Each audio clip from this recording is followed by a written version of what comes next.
আকাশবাণী আগরতলা। স্থানীয় সংবাদ পড়ছি লক্ষণ কুমার ঘটক। এখনকার বিশেষ বিশেষ খবর হলো, ত্রয়োদশ ত্রিপুরা বিধানসভার নবম অধিবেশনের আজ শেষ দিনে 2026-27 অর্থ বছরের বাজেট গৃহীত। ধর্মনগর বিধানসভা কেন্দ্রের উপনির্বাচনে মনোনয়নপত্র দাখিলের প্রক্রিয়া শেষ, আগামীকাল স্ক্রুটিনি। পশ্চিম এশিয়ায় উদ্ভূত সংঘাত পরিস্থিতি প্রসঙ্গে প্রধানমন্ত্রী নরেন্দ্র মোদী বলেছেন, ভারত সর্বদাই মানবতা ও শান্তির পক্ষে। মুখ্যমন্ত্রী অধ্যাপক ডক্টর মানিক সাহা বলেছেন, রাজ্যের প্রতিটি গ্রামীণ পরিবারে পানীয় জল সরবরাহ করার লক্ষ্যে সরকার মিশন মুডে কাজ করছে। এডিসি নির্বাচনে জাতীয় কংগ্রেস ও আইপিএফটির পক্ষ থেকে পৃথকভাবে প্রার্থী তালিকা প্রকাশ করা হয়েছে। ত্রয়োদশ ত্রিপুরা বিধানসভার নবম অধিবেশন আজ শেষ হয়েছে। আজ শেষ দিনের অধিবেশনের দ্বিতীয়ার্ধে 2026-27 অর্থ বছরের জন্য 34,212 কোটি 31 লক্ষ টাকার ব্যয় বরাদ্দের প্রস্তাব গৃহীত হয়েছে। এর আগে বিরোধী দলের সদস্যদের আনা ছাঁটাই প্রস্তাবগুলি ধ্বনি ভোটে বাতিল হয়ে যায়। বিধানসভা অধিবেশনের দ্বিতীয়ার্ধে আজ ধন্বন্তরী স্কিল ইউনিভার্সিটি ত্রিপুরা বিল 2025 গৃহীত হয়। বিধানসভার অধ্যক্ষ রামপদ জমাতিয়া আজকের সমস্ত কর্মসূচির শেষে বিধানসভার অধিবেশন অনির্দিষ্টকালের জন্য মুলতবি ঘোষণা করেন।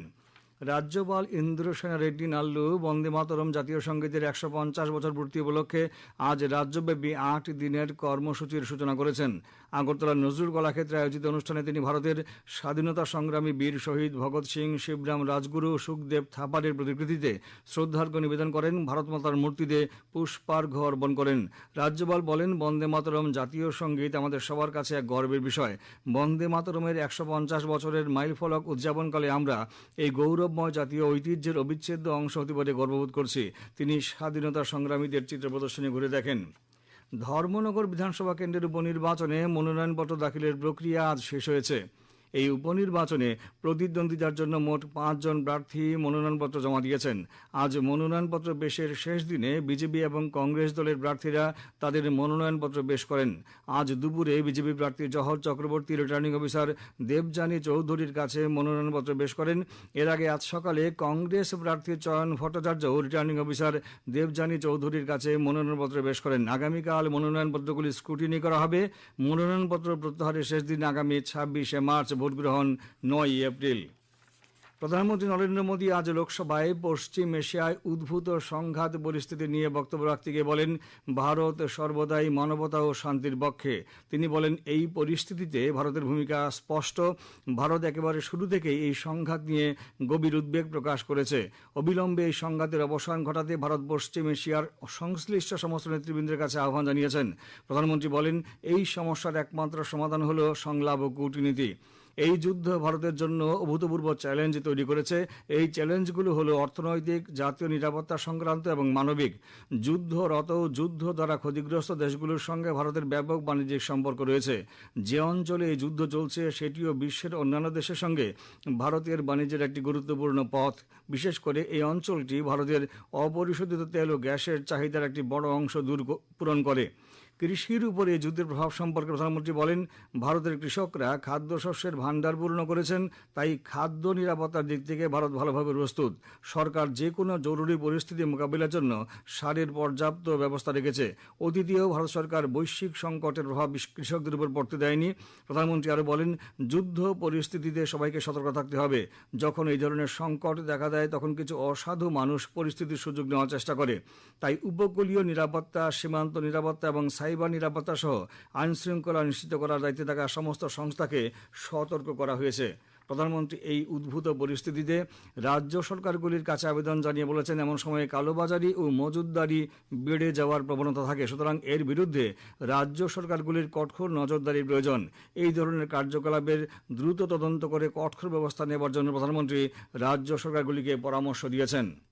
मैं फिर कहूंगा कि बातचीत और कूटनीति ही इस समस्या का समाधान है।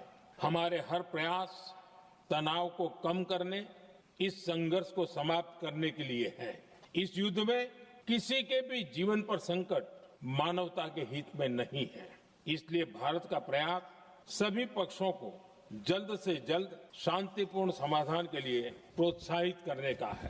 প্রধানমন্ত্রী নরেন্দ্র মোদী আগামী 29 মার্চ রবিবার সকাল 11টায় আকাশবাণীর মন কি বাত অনুষ্ঠানে দেশ বিদেশের জনগণের সঙ্গে মত বিনিময় করবেন। এটি হবে মন কি বাতের 132তম পর্ব। প্রধানমন্ত্রী জনগণকে তাদের সুচিন্তিত চিন্তাভাবনা মন কি বাতে জানানোর আহ্বান জানিয়েছেন। মাই গভ ওপেন ফোরামে এবং নরেন্দ্র মোদী অ্যাপে জনগণ তাদের মতামত পাঠাতে পারবেন। এছাড়াও টোল ফ্রি নম্বর 1800117800 নম্বরে কল করে হিন্দি বা ইংরেজিতে মতামত রেকর্ড করানো যাবে। ফোন লাইন এ মাসের 27 তারিখ পর্যন্ত খোলা থাকবে।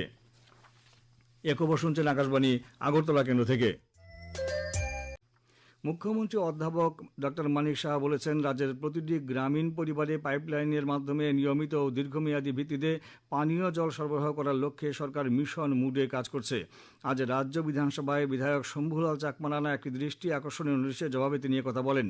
তিনি বলেন, ভূগর্ভস্থ জলের স্তরকে বাঁচাতে জল সংরক্ষণকে প্রাধান্য দিয়ে পানীয় জল ও স্বাস্থ্য বিধান দপ্তর বিভিন্ন এলাকায় নদী, ছড়া, জলাধার এবং ঝর্ণার জলকে কেন্দ্র করে ওয়াটার ট্রিটমেন্ট প্ল্যান্ট উদ্ভাবনীমূলক প্রকল্প তৈরি করছে। আসন্ন এডিসি নির্বাচনে প্রতিদ্বন্দ্বিতার জন্য প্রদেশ কংগ্রেস সভাপতি আশিস কুমার সাহা আজ 28টি আসনে জাতীয় কংগ্রেস প্রার্থীদের নাম ঘোষণা করেছেন। প্রার্থীরা হলেন দামছড়া জম্পুই আসনে রমনজয় রিয়াং, মাছমারা আসনে অর্জুন রায়, দশদা কাঞ্চনপুর আসনে জ্যোতিব্রত দেব, করমছড়ায় ধীরেন্দ্র দেববর্মা, ছামলতে সূর্যলাল চাকমা, মনু ছৈল্যাংটায় রতন পাল, ডেমছড়া কচুছড়ায় হরিনাথ দেববর্মা, গন্ডাছড়া গঙ্গানগরে দীনারাম রিয়াং, আশারামবাড়ি হালাহালিতে প্রণব দেববর্মা, কুলাই চাম্পাহরে কমেন্দ্র রিয়াংকে প্রার্থী করা হয়েছে। তাছাড়া তেলিয়ামুড়া মহারানীপুর আসনে শ্যামল দেববর্মা, রামচন্দ্রঘাটে অমালেন দেববর্মা, সিমনা তমাকারিতে অনন্ত ওরাং, বুধজংনগর ওয়াকিনগরে তপন দেববর্মা, জিরানিয়ায় চম্পা দেববর্মা, মান্দাই পুলিনপুরে বিকাশ দেববর্মা, পেকুয়ারজলা জন্মেজয়নগরে দীনেশ দেববর্মা, টাকারজলা জম্পুজলায় বিনোদ দেববর্মা এবং আমতলী গোলাঘাটিতে কেশরাম দেববর্মাকে প্রার্থী করা হয়েছে।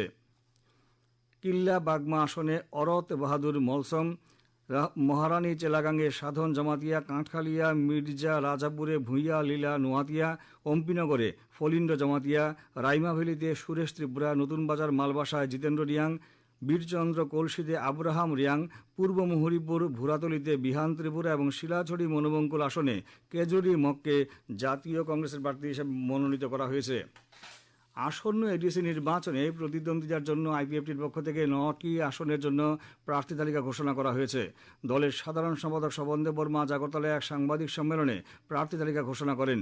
আইপিএফটি দলের প্রার্থীরা হলেন দামছড়া জম্পুই আসনে উদর রাম রিয়াং, মহারানীপুর তেলিয়ামুড়া আসনে ধনঞ্জয় রিয়াং, রামচন্দ্রঘাটে স্বপন দেববর্মা, সিমনা তমাকারি আসনে রাজেন্দ্র দেববর্মা, আমতলী গোলাঘাটিতে বিকাশ দেববর্মা, অম্পিনগরে যশোদারানী জমাতিয়া, রাইমাভেলিতে চরণবাসী ত্রিপুরা, নতুন বাজার মালবাসা আসনে প্রণব ত্রিপুরা এবং বীরচন্দ্রনগর কলসি আসনে জিতিরাম ত্রিপুরা।